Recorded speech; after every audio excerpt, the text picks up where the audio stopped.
What's going on, guys? It's Nick here, back with another video. It's Thursday, so I'm going game by game, talking about all the players that be starting and sitting at each position. Gonna be a long one, so sit back, hit the like button. Let's start things off with the Thursday night game. Bucs at Falcons, 43.5 point total. Falcons, 1.5 point home favorites. For the Bucs, the Falcons are a neutral matchup all around, and this game is in a dome, so we don't have any weather concerns. Godwin, Evans, weekly must starts, doesn't really depend on the matchup there, and there's nothing about the Falcons that would really scare me off of that. Your biggest decision with the Bucs is probably going to come with the running backs and with streaming Baker Mayfield. White, Irving, in a virtual split last week, snap still went to Rachaad White, but virtual split, I think he had one more touch than Bucky Irving. Makes them both viable, both options, because especially with whichever one scores, they're going to be good fantasy start, but it makes neither one of them a must start. White, again, still the preferred option because he's getting more snaps, and even if we project the touches similarly, if you're just out there for more plays, you have more of a ceiling, but he's in running back 19, Irving running back 27. So again, Tampa Bay can get ahead in this game. Both are set up to be roughly, low-end running back twos, flex plays, but it's going to come down to who scores, and we kind of can't know that right now. Baker is the quarterback 3 on the season, is second among all quarterbacks in passing touchdowns. He has 2 rushing touchdowns on top of that. Like with the other matchups for Tampa Bay, there's no reason to go away from him this week. So if you've been streaming him, you've obviously been happy with that production. He remains a good streaming option. There's no reason I would want to be like, cut Baker for some other streaming option this week. So if you had him, keep rolling with him. If you picked him up to stream, just stream him. It's not like he's going to project as like a top 5 quarterback this week, but he should be pretty solid. Sometimes these Thursday night games can underwhelm to a degree because players are a little bit more rusty, or not rusty, players are a little bit more banged up, I guess, from having a game so close to that time, and then also just less time to prepare. So at times, this game can fall apart, and that would probably be the out for where Baker doesn't do very well. But again, if you've been rolling with him, I see no reason to go away. And then Cade Otton, solid streaming option. He's available in a ton of leagues, playing over 90% of the snaps. He has 17 targets over the last 2 weeks. My tight end 14 right now. So if you've been really frustrated with one of your high-end tight ends, he's a decent option. Now, could he easily go out there and have 2 or 3 targets? Absolutely. That is just the case at the tight end position, but the targets are there, the snaps are there, so he should have an okay game. Even though, when they get into the red zone, it's the running backs, it's Godwin, it's Evans. Then for the Falcons side, I've lost all trust in Kyle Pitts. He's down to my tight end 16 right now. So yes, I would stream Cade Otton over him right now as of recording this. And again, I do a huge update on Thursdays for the rankings. So 100% chance this exact order changes. I move around the rankings, but as of right now, I would stream Clement over him, Kraft, Likely, Pat Freiermuth, Gesicki, Parkinson, Ertz, and Hunter Henry. He's just not being very involved. When they're asked in press conferences, they're not really saying they're going to get him more involved. And to be quite honest, you look at the routes and you're like, I don't know. I mean, maybe he deserves a few more targets, but it's not like you look at the routes he's running and you're like, wow, he's open every play. It looks like a monster. He honestly doesn't look that amazing this season. So again, I'll do the update. Maybe he'll move up a little bit, but he's not going to project as a great play because he's not really doing anything out there. I would play Drake London as a low-end wide receiver 2. You're always starting Bijan Robinson. Algier is definitely mixing in more than we would like, but not enough to where you're ever benching Bijan right now, and also not enough to where Algier is really someone, unless they're in a great spot, which they're not in a great spot this week. If they find themselves as touchdown home favorites, projected to score 25, 26 points, then you'd start to look at Algier. But right now, Algier remains what he always has been, just a high upside handcuff to stash on your bench. And then Mooney, my wide receiver 46 right now, Ray 58. Both are viable. Neither are must plays this week. Sunday game's going to kick off in London. So please be aware, 9:30 Eastern kickoff. If you are on the West Coast, that is 6:30 Eastern. Make sure you set your lineups the night before if you're not going to wake up that early. This week, it's going to be Jets, quote unquote, at Vikings. Game has a 40.5 point total. Vikings, 4.5 point favorites. For the Jets, You're really only looking at Garrett Wilson, Breece Hall. Both have underperformed so far, and the Vikings do have a really, really strong defense. They have a great defensive coordinator. They have a defense that really confuses quarterbacks. Now, maybe Aaron Rodgers being in the league longer, he won't be as confused. But again, the Vikings have a very strong defense. They're not a defense I want to be attacking this season. I would still say, again, Wilson, Hall, must starts, just given how talented they are, just given how much volume they're expected to receive. If Braylon Allen keeps getting this many touches, then maybe we can start to use him soon. But it would be, I mean, it's kind of like Algier in that, like, in a better matchup. If we had the Jets as home favorites against a poor defense, you consider Braylon Allen. He's not getting enough touches right now to want to play him against the Vikings. Allen, running back 37, Mike Williams, wide receiver 33, Conklin, tight end 19. So again, fringe options. Usually in matchups like this, where it's a really good defense, I don't really want to play fringe options. Then for the Vikings side, the Jets also have a really strong defense. They are by far the worst matchup for wide receivers. Everyone obviously knows you have to start Justin Jefferson every week, but no projection system is going to like Sam Darnold, is going to like Jordan Addison this week. Like with Baker, though, if you've picked up Sam Darnold, you've been streaming him. Again, I don't really see a reason, definitely, to drop him because he's a great quarterback for the rest of the season, but I don't really see a reason this week to try and get like a different quarterback that's going to project for like 2 extra points. You basically just got to hope, hey, maybe they score 3 touchdowns, 2 or 3 of them come through the air. And even if the passing numbers aren't great, he can do enough to where he's putting together a decent enough game where I don't drop him, I don't lose him, I don't lose like a high upside bench option just to stream someone who's going to potentially be marginally better. Again, I love him rest of season, so I would probably just keep rolling with him unless you have a deep bench. You've got like 7, 8, 9 bench spots and you're like, oh, Nick, I've got players on my bench who I couldn't care less about. Sure, drop them. You get a different option to stream this week. Other than that, I don't know that I would want to necessarily go after him picking up to stream this week, but if he were on free agency, I would want to be adding him because long-term, he's a great option at quarterback. And then again, start Jefferson. Addison, not going to project amazingly, but he's an elite wide receiver. If you wanted to use him as like your third wide receiver this week, even in a poor matchup, he's good enough to win in this matchup. So expect a lower floor, a lower ceiling, but you could still play him this week. Just not going to project well. 1 o'clock games kick off with Browns at Commanders, 44.5 point total. Commanders 3-point home favorites. For the Browns, I maintain hope that Winston is going to be the starting quarterback at some point this season. Watson has yet to hit 200 passing yards in a game despite 32 or more pass attempts in all 4 weeks. The volume is there. And if Winston were the starting quarterback, we'd be singing for joy. Amari Cooper would be a must start. Judy would be a must start. When Njoku comes back, he would be like a top 5 tight end. It would be fantastic. The problem is Deshaun Watson is just terrible. I mean, you watch him play, he's awful at football, but he's the quarterback right now. Now, if the Cardinals couldn't take advantage last week, but the Commanders are a bad defense. Like I promise you, I know we talked up this is like a smash spot last week for the Cardinals, and then they had a good first drive and then did absolutely nothing after that.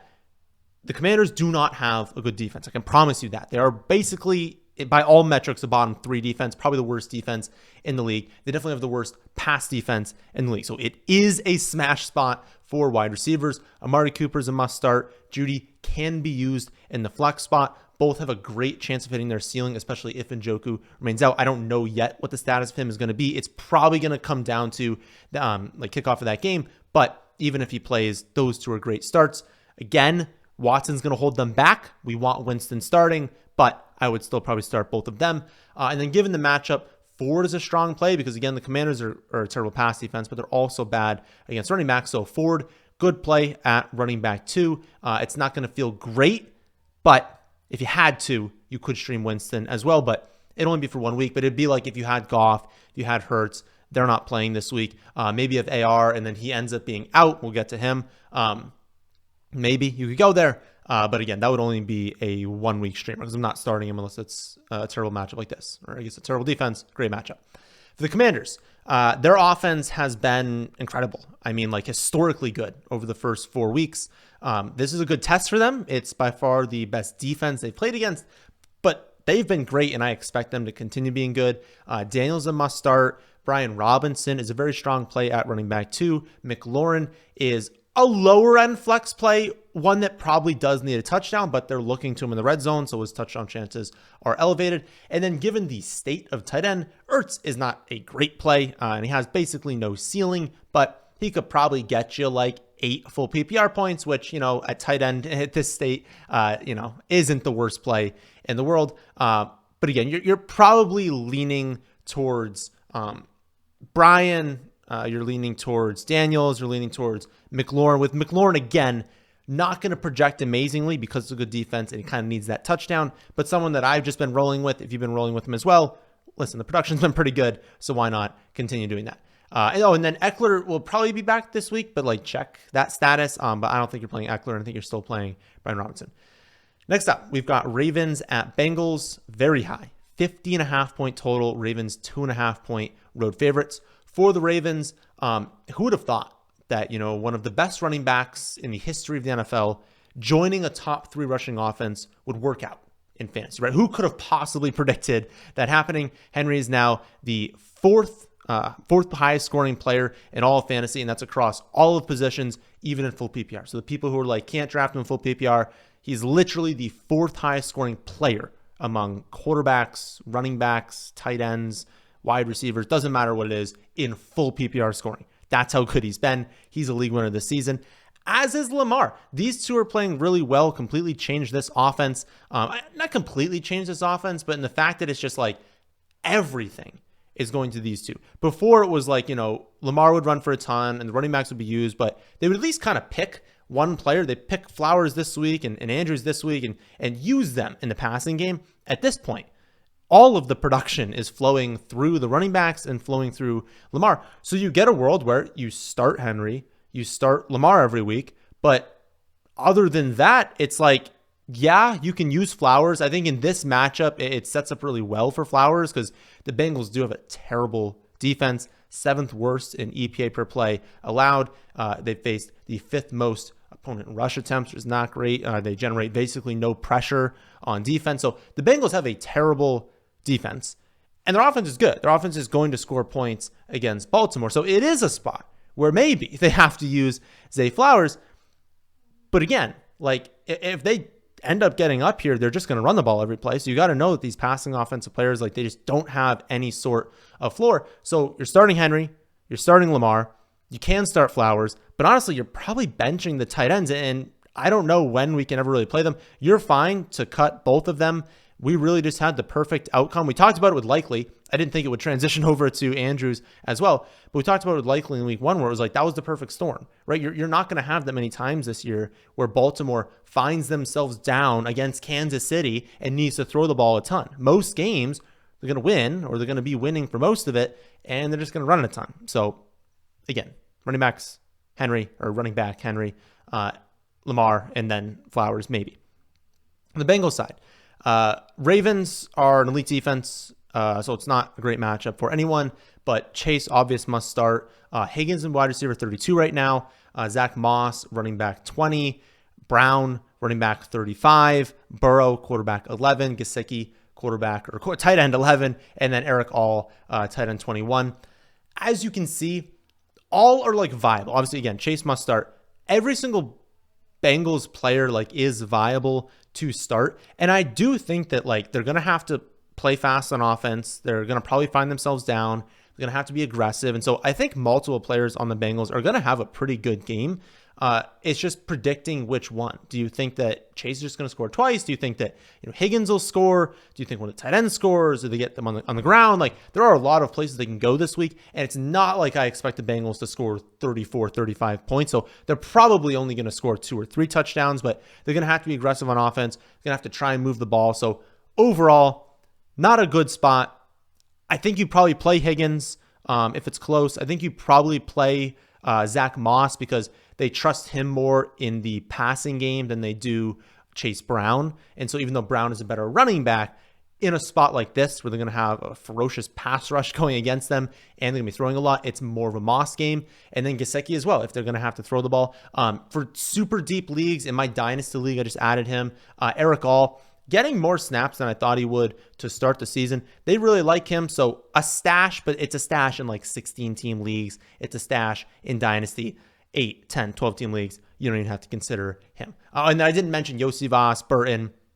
You're not playing them. You're not really going to secondary players in this game against this defense. Don't play secondary players against the Bengals or on the Bengals against the Ravens.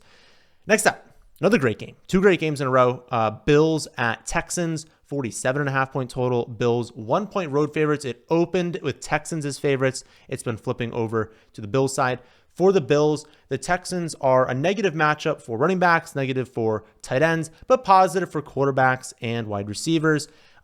We're looking for a bounce back spot here. It was a tough showing against Baltimore this week, but again, Baltimore is a great defense that we don't want to be attacking too much. I don't think that the Texans have a bad defense. It's just they're not as good as Baltimore.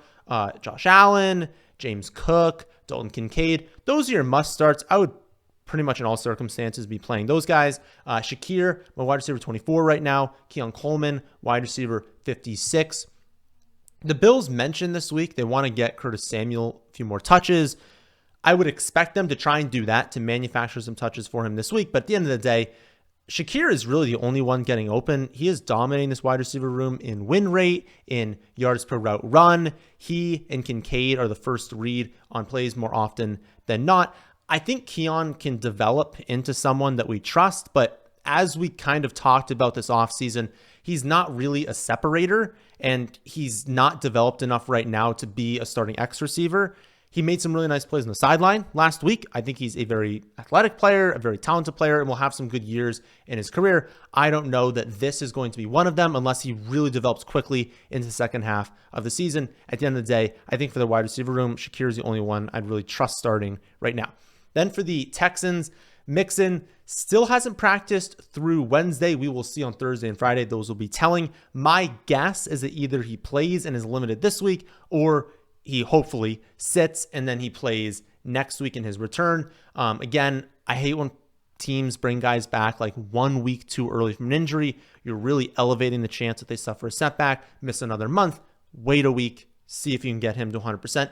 If Mixon is out, which if I had to guess right now would be my guess, if he is out, Akers, again, a running back 2, but a super low floor running back 2, could easily have 0 receptions, easily not score a touchdown like happened last week. And, he'd had like 5.3 full PPR points. That's not great. And it's like he played fine. It's just that he's not involved in the receiving game, and he's not a lock exactly to score a touchdown. As to the wide receivers, pretty terrible matchup, but at least they're at home. Nico's a must start. Diggs is a flex play, and then Dell is basically just a boom bust lower end flex play. I'll probably leave Dell on benches this week. Diggs only projects as my wide receiver 31 right now, but if you had to use either one of those two in the flex, that's not an awful play. Like, Houston is likely going to have to lean on the passing attack. All 3 of these wide receivers are capable of winning in any matchup, are capable of 120 yards and multiple scores. All 3 of them are capable of that.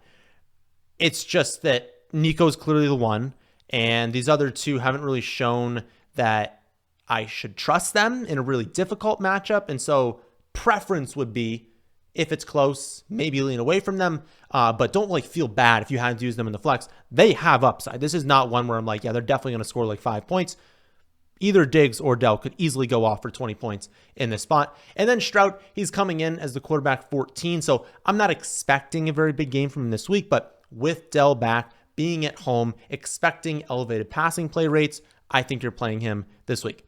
Next up, we've got, honestly, another good game. Colts at Jaguars, 46 point total. Jaguars, 3 point home favorites right now. For the Colts, Anthony Richardson is super annoying, and no matter what I do, I promise I'm going to be wrong with him this week. I got lucky last week. Honestly, I won because I ended up benching him, starting Dak. But this week, Dallas is at the Steelers, and they don't have Brandon Cooks, so I would very much like to lean towards Anthony Richardson because the matchup is pristine. I mean, Jacksonville ranks third worst in EPA per play allowed. They've given up the third most passing yards, third worst against the pass.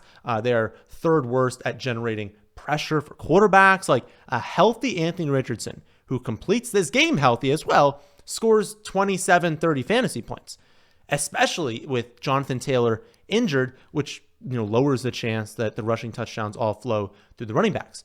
The problem is he has no idea how to slide. And so it seems like he's going to try and play this week, but I have no idea if he's going to play more than like 10 snaps, and no one does really. So I'll update you on Twitter. You probably want to do the opposite of what I end up deciding, but I'll update you on Twitter on what my final decision ends up being. But it is a brutal decision this week because they've even said he doesn't need to practice to start. And it's like, okay, I mean, if he's not going to practice all week, how much can we possibly trust him? So if he doesn't practice, I will be projecting him to leave the game early at some point. Now, again, because the matchup is so good and because he's so good on a per play basis, he will project well. Even if I say he's going to leave the game after like 80% of the snaps or something like that, he's still going to project as a pretty good streaming option. So we'll see. My hope is, fingers crossed, he goes back to practice on like Thursday, Friday, and they're like, okay, he's good to go. Maybe he's off the injury report, something like that. That would be the dream. But right now I'm projecting, I think, for him to play like still like 97% or 95%, something like that. And he projects as the quarterback 7. As I taper that off, he'll drop. But I can only taper that off when I see the practice reports all week, which we do not have yet because I'm not from the future. Anyways, great matchup.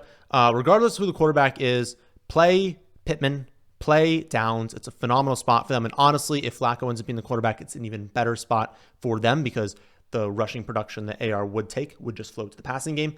And then Sermon, toughest matchup on the team, but he's still running back 2 because I really do think they'll still lean on him. He won't be used as much as JT, of course, but if he's like 80% JT, that's still a really strong play. Even 70% would still be a strong play.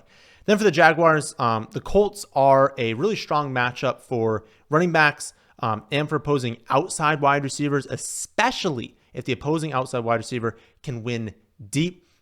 We attacked this spot last week with Pickens. He was nearly the ladder of the week. Unfortunately, didn't call that, but we still attacked this spot with Pickens because it's a great spot for, again, outside wide receiver ones who can win deep. This is a great spot for a breakout game for Brian Thomas Jr. He will be featured in this week's Underdog video. Again, I just think he explodes this week. I would start all of Etienne, Brian Thomas Jr., Christian Kirk. If Engram is able to play this week, I would start him as well. This game has a very high ceiling, and we know that the opposing team, that the team that the Colts are playing against, they see really elevated play rates. It's just like, plus the defense is terrible for the Jaguars. Like, everything sets up. If we can actually hit a good outcome here for a back and forth affair, for a ton of touchdowns, a ton of yards, a ton of plays, hopefully it ends up happening. Both quarterbacks could easily underwhelm in this game and just be like, wow, what are you two doing? This is a great spot. You're blowing it. But as a tiebreaker, honestly, I would just play people in this game because I think we see multiple really strong games in this one. Next up, we have the Panthers at the Bears, 41.5 point total. Bears 4-point home favorites. For the Panthers, the Bears have a really, really strong pass defense, but they're weaker against the run. Dalton saved this offense, and with that, the fantasy value of Chuba Hubbard. Chuba is now the running back 15 on the season. He's running back 3 overall over the last 2 weeks. He is a must start. And I would honestly say that Deontay is a must start as well. Deontay is a wide receiver 4 overall since Dalton took over 2 weeks ago. And even in a poor matchup, just given the volume expectation, I think you just kind of have to play him this week. I don't think you need to go to Leggett or Dalton. I expect to go to them at some point this season. Like, we're going to be streaming Dalton this year. I think Leggett is going to break out in the second half, and we'll use him in this spot. I don't think it's the week for either of them. Then for the Bears, the Panthers, if you look at matchups, are a very poor matchup for wide receivers and then for running back receptions. But the only reason that's the case is because they've been so bad offensively that teams just run the ball every single play. They don't throw to wide receivers. They don't have to throw to the running backs. They can just run every play. And so you look at quarterbacks, look at wide receivers, and you see the matchup being negative. But this is a positive matchup all around. With Dalton now the quarterback, teams can't do that, right? Teams can't just run it every play. And it's not like the Panthers have a strong pass defense. Again, it was just that you didn't have to throw it because you could win by running the ball, playing it safe because you knew their offense couldn't do anything. My issue is that the Bears aren't good and their play calling has been brutal. Like Shane Waldron has never shown in his career as a coach that he's good at calling plays. There's reports that last week the players were having meetings with him, just asking him to be more aggressive, to change things up offensively because he is not a good coach. But kind of worked out in a way. I mean, they won. They did okay on offense. The run game improved, but the passing game still struggled in a great spot last week. So we'll see if this is a multi-week trend, if they are improved, if we can trust the skill players on this offense more. But it was a great spot last week, and they did okay, but the passing offense did not do that good. So I'm not overly optimistic right now. I would start DJ Moore as a high-end wide receiver 2. Swift right now, low-end running back 2, my running back 24. Keenan Allen, Rome Odunze, their flex plays. Caleb can be streamed, but again, if they had a different offensive coordinator, I think all these guys would be must-starts in this matchup. It's just tough to fully trust these guys because the play calling has been so bad. Oh, and then Cole Kmet is fine to stream. The matchup isn't like amazing or anything. His value obviously drops with Keenan Allen back, but he should get about 4, maybe 5 targets in this game. That's more than you can say about a lot of tight ends. Final 1 o'clock game is going to be Dolphins at Patriots. Extremely low, 35.5 point total, but it kind of makes sense. And then the Patriots are 1 point home favorites. For the Dolphins, New England is a slightly negative matchup to all positions, and then their quarterback play has also been brutal without Tua. I think you kind of have to just suck it up and just play Achane, play Tyreek Hill, hope for the best, hope for a long play, but as you know, if you have them, the floors are significantly lower. The ceilings are not the same. Christian Gonzalez will likely be on Hill all game, and so maybe that'll open up a little bit of room for Jalen Waddle to get open. Only takes 1 play for him to catch a long touchdown, but at the end of the day, everyone on Miami is going to have a lower floor, and everyone in this game will as well. It's a 35.5 point total with a close spread. Neither team is expected to win by a lot, expected to score a lot of touchdowns. For the Patriots side, it's possible Stevenson gets benched, at least benched to a degree, 4 consecutive games with a fumble. That's not great. 2 consecutive games losing that fumble. We will learn later in the week what the split's going to be. They said they've considered benching him in favor of Gibson. Again, it wouldn't be Gibson getting 100% of the snaps. Stevenson would still play, but he wouldn't be the starting running back. So we'll see what happens. I think it's worth stashing Gibson if he's going to get a chance, right? He's going to see increased opportunity. I mean, this is a league where if you get that opportunity and you play well, that's your job now, right? You can lose your job instantly at running back. And so if he plays well, he has a few receptions, looks good in the receiving game, and he has some explosive plays, he's going to be their starting running back if he doesn't fumble moving forward. So a good stash, but I just don't think I would really want to play anyone on New England right now. So stash, but maybe not play. Once May takes over, I'm really going to like Jalen Polk. I think his snaps are going up. The routes are going up. The target rate's going up. Everything is trending in the right direction for him. I think second half of the year, that's when we'll want Polk. Another player I would stash. 4 o'clock games kick off with Cardinals at 49ers. 49.5 point total. 49ers, 7.5 point home favorites. For the Cardinals, they laid an egg against the worst defense in the league last week, so the hopes are not high for them against San Fran. Their core of Kyler, Marvin Harrison Jr., McBride, I think are still must-starts. And then Connor, I don't want to call him must-start, but like he's a low-end running back too. He's a pretty good play this week. You should probably have a pretty good running back room if you're not going to play him. I think Michael Wilson is playing better than most people know, and I would definitely want to stash him if you can, but it's not a good spot. I wouldn't be surprised if he had a good game. I believe he had a good game against them last year. Don't quote me on that. He could have laid an egg, but I'm pretty sure I half remember him playing well against them, but he's only going to project me my wide receiver 43 right now, so okay, but a pretty low-end play. Then for the 49ers, it's a great matchup. The Cardinals are bottom 7 in most metrics. Specifically, they have the second worst pass rush. They've given up the second most passing yards per play. Not great when you're playing San Fran. Mason, Debo, Kittle, Ayuk, all must starts this week. I know that Ayuk's numbers have not been there, but I promise he's going to explode soon. He's 4th right now in average separation score. He's 2nd in win rate out wide among qualified wide receivers. He's playing well. He's dominating. The ball is just not going his way, and they're just not on the same page right now, but it's a pretty low sample size. He is still playing good. He is separating. I don't have any concerns long-term about Ayuk. I think they probably try and get him going this week. He should be in starting lineups. And then Purdy, he never projects amazingly because we know the ceiling isn't that great, but this week he projects pretty well. If you had him, I'd probably be playing him. Next up, we've got the Raiders at the Broncos. Very low, 36-point total. Broncos, 2.5-point home favorites. For the Raiders, I wouldn't expect Adams to play this week. I mean, why would they play him, right? If you're looking to trade him, you're just going to risk an injury and you're going to lose that 2nd-round pick. Don't play him if you're not like locked into a deal yet. And then Pat Surtain is probably going to stop Joey Myers, probably going to shut him down. So this sets up as a great spot for Brock Bowers. Also, he has the 5th best separation score and 8th best win rate versus man coverage compared to 32nd and 36th against zone.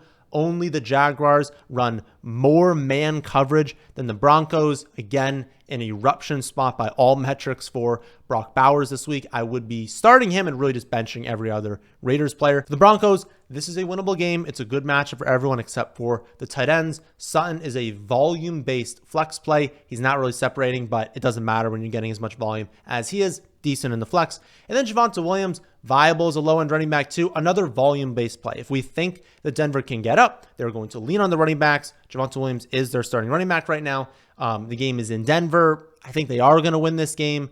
So both these guys project fine. I would probably, if you had them, use them in this spot. Next up, we've got the Packers at the Rams. High 48.5-point total. Packers 3-point road favorites. For the Packers, Christian Watson has a high ankle sprain. He's going to miss the next few weeks, most likely, probably up to a month. This is a top 2 matchup for wide receivers. So all of Jaden Reed, Romeo Doubs, Dontavian Wicks, all can be started this week.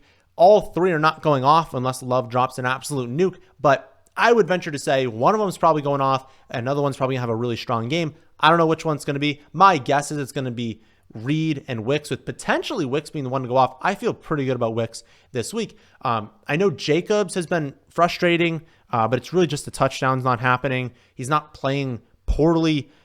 It's just they're throwing for every touchdown, right? They're not running for any touchdowns right now. No team has allowed more rushing yards per game than the Rams. And I do think the Packers are going to win this game. I think they're going to score into the upper 20s, maybe into 30s. So a good chance at a rushing touchdown. He's probably going to have 15 plus opportunities. And so I think that just makes him a must start, but I understand the touchdowns need to come for the fantasy production to be there. And then Love, obvious must start. 2nd behind only Jaden Daniels in expected fantasy points per game among quarterbacks. Again, the Rams defense is trash. You got to play him.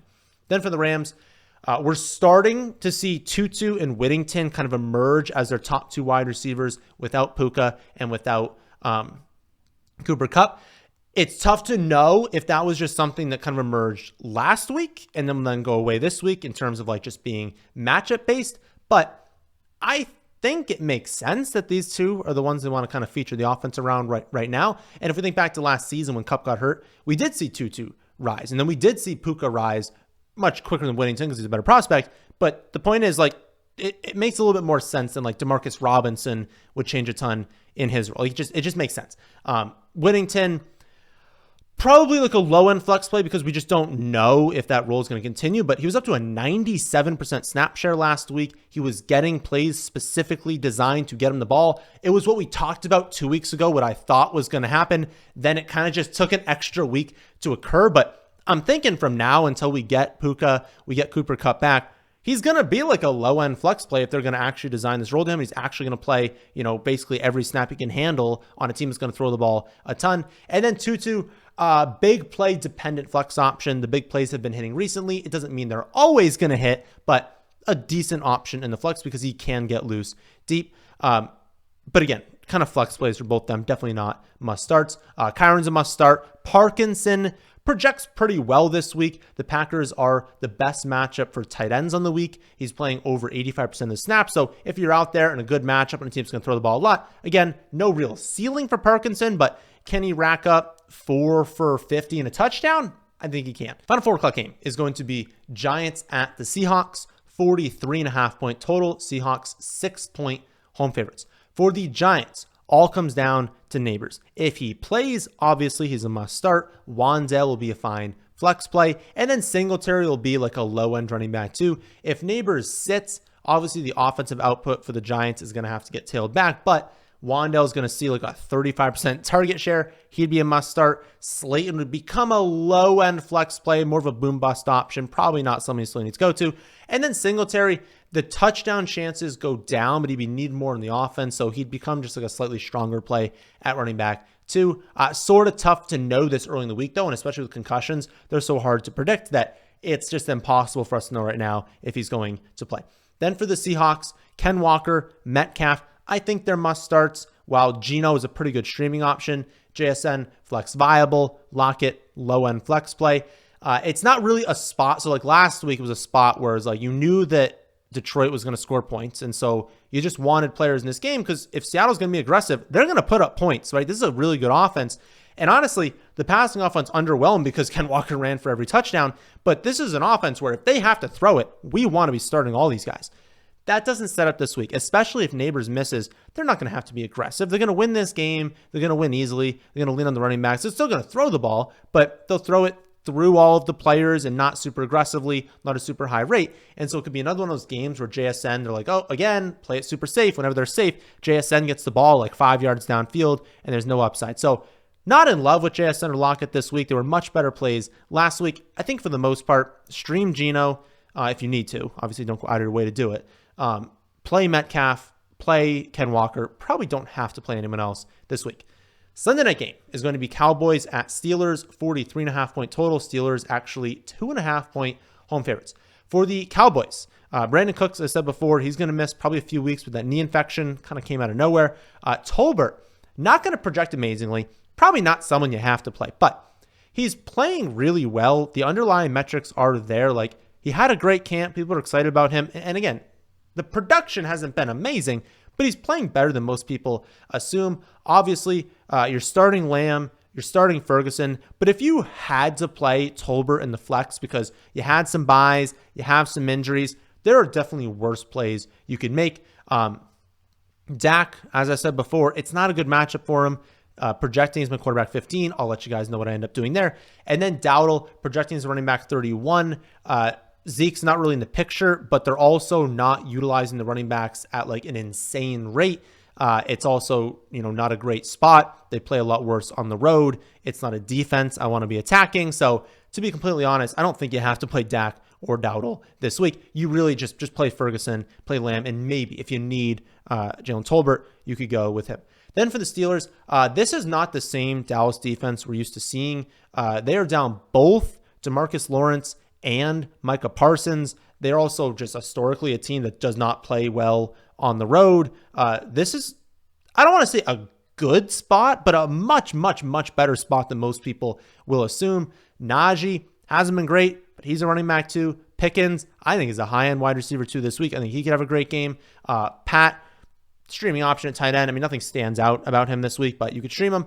And then Fields, quarterback 11 right now. He's playing really well. You add in the rushing, you just get, a potential for Fields that, like, if Dallas can keep pace, can potentially even pull ahead at times, it's a good spot for Fields to do really well this week. All four of the players I mentioned, they're good options this week, again, especially because Dallas just like, they're so decimated on defense and they always play worse on the road that, like, even at full strength, they play worse on the road, that it's a pretty good spot, a much better spot than people know this week when they see the Dallas defense.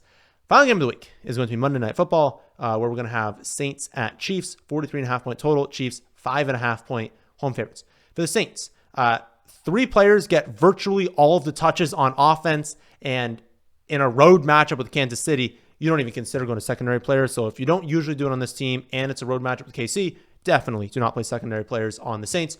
Start Kamara for sure. I think you're starting Olave and Shaheed. You're not playing Derek Carter's streaming option. It sets up more like a Shaheed game. So Casey's really good historically at stopping outside wide receiver ones, but they also play a ton of press coverage, which is not a great idea against Shaheed. They're still going to do it, but like it's not a great idea.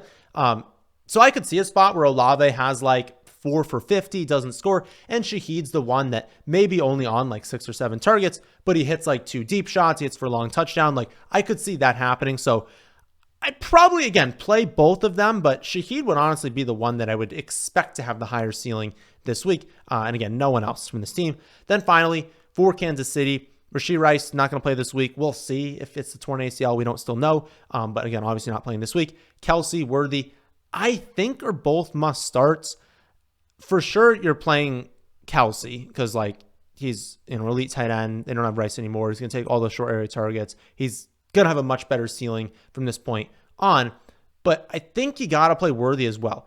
The game's in Kansas City. It's on Monday night. You don't have Rashee Rice. You don't have Hollywood Brown. Like, it's not a lock that he's going to have a great game, but they're going to scheme him up multiple plays to get huge gains.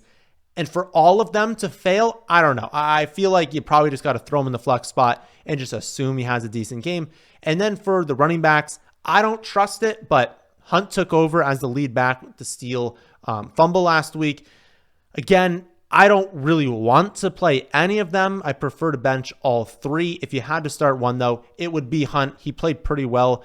It would be as like a running back 3. It wouldn't be as a running back 2, but he played well enough last week. He's well enough in this system that he could have 12 to 14 carries. He could add on 2 receptions and maybe he scores a touchdown at the end, but you're really just guessing as to who's going to score that touchdown. You're really guessing as to what their game plan is on offense with the running backs.